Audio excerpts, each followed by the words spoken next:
উজানের ঢল আর টানা বৃষ্টিতে অবনতি হচ্ছে ফেনীর বন্যা পরিস্থিতির। তৃতীয় দফা বন্যায় পরশুরাম, ফুলগাজী ও ছাগলনাইয়া উপজেলার ১.৫ শতাধিক গ্রাম প্লাবিত হয়েছে। মুহুরী, কহুয়া ও সিলোনিয়া নদীর পানি পরশুরাম পয়েন্টে বিপদসীমার ১৮০ সেন্টিমিটার উপর দিয়ে বইছে। ভাঙা বাঁধের ২৪টি অংশ ও কয়েকটি স্থান বাঁধ উপচে লোকালয়ে ঢুকছে পানি। শিশু, বৃদ্ধ ও গবাদি পশু নিয়ে বিপাকে পড়েছেন বানভাসীরা। এই মুহূর্তে ফেনীর ফুলগাজীতে আছেন রিপোর্টার আতিয়ার সজল। সেখানকার সবশেষ পরিস্থিতি জানতে যাচ্ছি তার কাছে।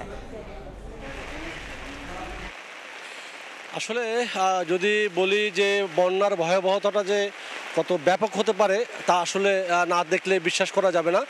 যেটি চলছে ফেনীর ফুলগাজী, পরশুরাম এবং ছাগলনাইয়াবাসী যেটি এখন এই মুহূর্তে যে বন্যাটার ভিতর দিয়ে যাচ্ছে সেটি এতটাই ভয়াবহ যে স্থানীয়রা যেটা বলছে বিগত ২-৪ দশকে বা এরকম এত ভয়াবহ বন্যা তারা দেখেনি এবং এতটাই ভয়াবহ বন্যা স্থানীয় প্রশাসন কিন্তু সকালবেলা কিন্তু সেনাবাহিনী, বাংলাদেশ সেনাবাহিনী এবং কোস্টগার্ডের সহায়তা চেয়েছে।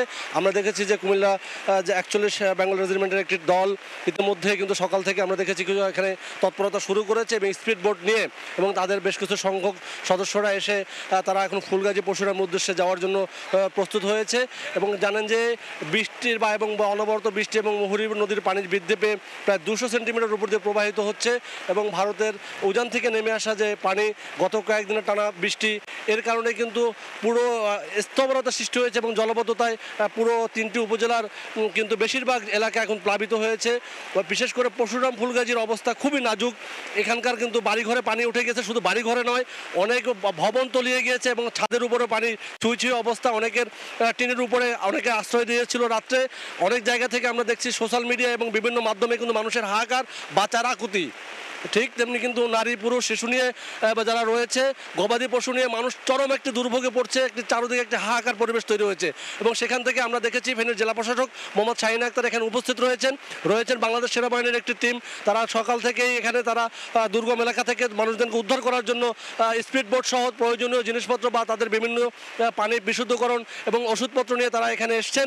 কিছুক্ষণের মধ্যে তারা ফুলগাজী, পরশুরামের উদ্দেশ্যে রওনা করবেন এবং মানুষের মধ্যে কিন্তু ব্যাপক হাহাকার লক্ষ্য করছি। আমরা দেখতে পাচ্ছি যে কিন্তু সেখানে বিদ্যুৎ নেই, পানিতে তলিয়ে আছে শত শত হাজার হাজার বাড়িঘর এবং যার কারণে কিন্তু মানুষ রান্না বান্না করতে পারছে না, খেতে পারছেন না, বিশুদ্ধ পানির অভাব। এবং আমরা দেখেছি যে অনেক বিভিন্ন ধরনের খামার যারা রয়েছে, গবাদি পশু এবং বিভিন্ন পশুপালনের যে খামার রয়েছে, সেখানে কিছুক্ষণ আগে চোখের সামনে আমরা একটা দৃশ্য দেখেছি।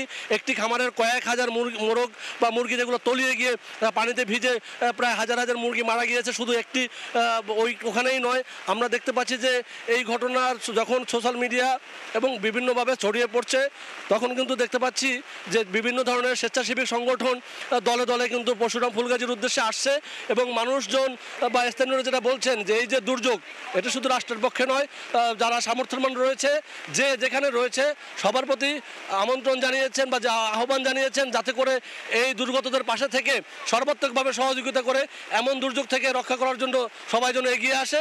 এবং এই জন্য বিশেষ করে এখন সেখানে স্পিড বোট প্রয়োজন, দরকার শুকনো পানি, শুকনো খাবার, দরকার হচ্ছে বিশুদ্ধ পানি।